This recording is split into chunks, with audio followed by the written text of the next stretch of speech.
qui va en parler très bien. Présidente de l'APIPD, qui organise donc cette réfaction. Bonjour Jenny Bonjour, ça va bien? Ça va très bien, merci. Alors parlez-nous de cette réfaction. Cette réfaction, déjà, c'est une semaine de sensibilisation à la drépanocytose, mais aussi le grand concert aux Yvelines de Paris le 16 juin. Donc, la maladie drépanocytose, c'est une maladie qui touche énormément de personnes. Donc, il y a 20 000 malades en France et plus de 150 000 porteurs avérés. C'est une maladie qui arrive en galopant, d'accord? On ne sait plus qui est qui, elle est cosmopolite, c'est plus de 50 millions de malades dans le monde et elle est la maladie génétique la plus méconnue au monde. C'est pas normal parce qu'elle est justement appelée maladie des Noirs. Ce n'est pas totalement une maladie des Noirs parce que ça touche aussi les Blancs, mais c'est vrai que les premiers foyers ont été découverts en Afrique et donc c'est une mutation des gènes par rapport au paludisme. Mais donc la drépanocytose tue nos enfants. Moi-même j'ai un enfant qui est très malade, qui s'appelle Taylor, et je me bats depuis sa naissance pour faire reculer la maladie, plutôt l'éradiquer, parce que c'est très dur.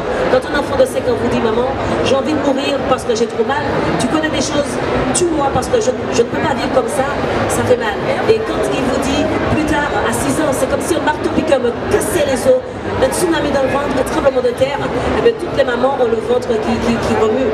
Donc c'est pour ça qu'aujourd'hui, je remercie tout le monde, Admiral qui est là depuis la première édition avec nous, Thierry qui est là, il y a énormément de personnes pour pouvoir faire avancer la recherche, pour finir une bonne fois avec cette maladie. Pour donner aussi envie aux gens de venir, on va citer quelques artistes qui seront présents. Admiralty, bien évidemment, Axel Tenny, Bamboula, Colonel Riel, Chris, Marine Médicus. Il y a vraiment beaucoup extraordinaire, un plateau solidaire, une cause solidaire, et c'est vrai que je demande à tout le monde d'être là avec nous parce qu'on est tous concernés par la maladie. Je ne suis pas la seule à avoir un enfant malade. En France, il y a énormément de personnes et les gens, on a l'impression que ça ne les intéresse pas. Alors quand on est porteur sain comme moi, j'ai beaucoup d'énergie, mon mari c'est un gaillard en costaud qui a beaucoup d'énergie, mon seigneur totalement porteur, et puis un bonjour on vous appelle, comme on me l'a fait à moi, vous me dites madame, votre enfant est atteint de la forme la plus grave de la maladie, il va peut-être mourir avant l'âge de 5 ans. Et moi j'habite au 6e étage, c'était soit sauter par la fenêtre, soit dire voilà le grand combat de ma vie commence, et j'ai opté pour le grand combat de ma vie, et Taylor est l'enfant de l'amour, je ne veux pas qu'il parte, je ne veux pas que des enfants malades partent, j'ai envie de me battre pour tous ces enfants, il y en a qui sont morts dans mes bras en Afrique, il y en a qui sont, on m'appelle à l'hôpital, on me dit on ne sait plus quoi faire de certains enfants, tellement ils sont souffrants, ils ont des douleurs atroces, je n'ai pas envie de ça, et j'ai pas envie qu'on m'appelle en tant que maman pour me dire un autre enfant vient de mourir à l'hôpital. Donc c'est pour ça que je remercie tous ces artistes.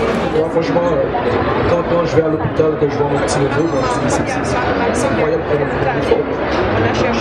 on rappelle donc le concert caritatif, ce sera aux Zénith de Paris le 16 juin, un concert parrainé par Claudicia. Merci beaucoup Jenny Hippocrate d'être passée et joyeux anniversaire. Merci.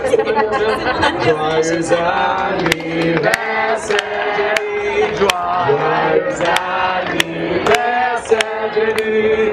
Joyeux anniversaire, Jenny Hippocrate. Joyeux anniversaire.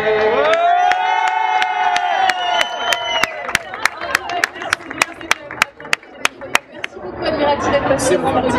C'est toujours un plaisir. Très bientôt.